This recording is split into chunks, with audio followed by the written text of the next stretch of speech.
الوفية. اليوم العاصمة الجزائرية ستعيش ليلة حمراء بألوان فريق اتحاد العاصمة، وبيضاء لون الجزائر العاصمة البيضاء. شفنا في الأيام القليلة الماضية كيف كانت الأجواء في الجزائر العاصمة وفي الكثير من المدن الجزائرية، لأنه اللي جاوا اليوم لملعب 5 جويلية لم يأتوا فقط من العاصمة بل من عواصم أخرى في الجزائر، لأنك تتحدث عن قارة. جو من مدن كثيرة في الجزائر عبر وسائل النقل المختلفة بالقطارات وبالحافلات وبالطائرات لتشجيع فريقهم الجزائري اتحاد العاصمة الذي توج بجدارة وباستحقاق بما في ذلك حتى في المباراة، لأنه مباراة اليوم لأنه صمد أمام الضغط وصمد أمام فريق محترم متكون من 13 لاعب يلعبون في مختلف الدوليين، يلعبون في المنتخبات الإفريقية من الكونغو إلى بوركينا فاسو إلى بوتسوانا إلى غيرها إلى غانا إلى غيرها من البلدان الإفريقية. طبعا لحظات مهمة جدا بالنسبة لهؤلاء اللاعبين، عندنا مدة لم نعيش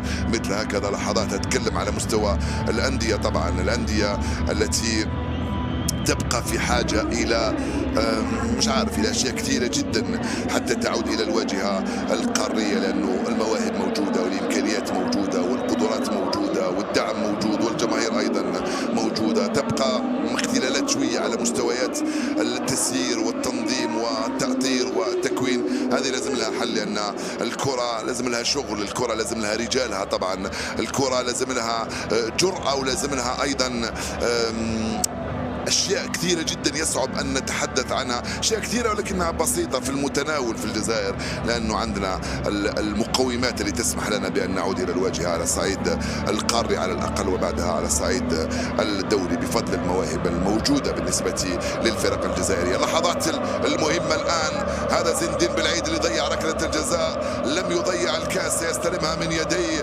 باتريس موتسيبي ومن يدي وزير الشباب والرياضة السيد عبد الرحمن حماد الذي يتقدم المهنئين ويتقدم ايضا المسلمين لهذه الكاس لبلعيد. مبروك للجزائر ومبروك لاتحاد العاصمه ومبروك ايضا لزين الدين بالعيد استدعائه مؤخرا للمنتخب الجزائري رفقه بن بوط وهشام وهيثم لوصيف وكذلك ايمن محيوز. هذه اللحظات التي انتظرها عشاق الفريق العريق اتحاد العاصمه منذ سنه 1937. الاكيد اليوم كل يتذكرون بلال بن حموده، هذا والده طبعا الذي يصر القائد بالعيد على أنه يحمل معه الكاس.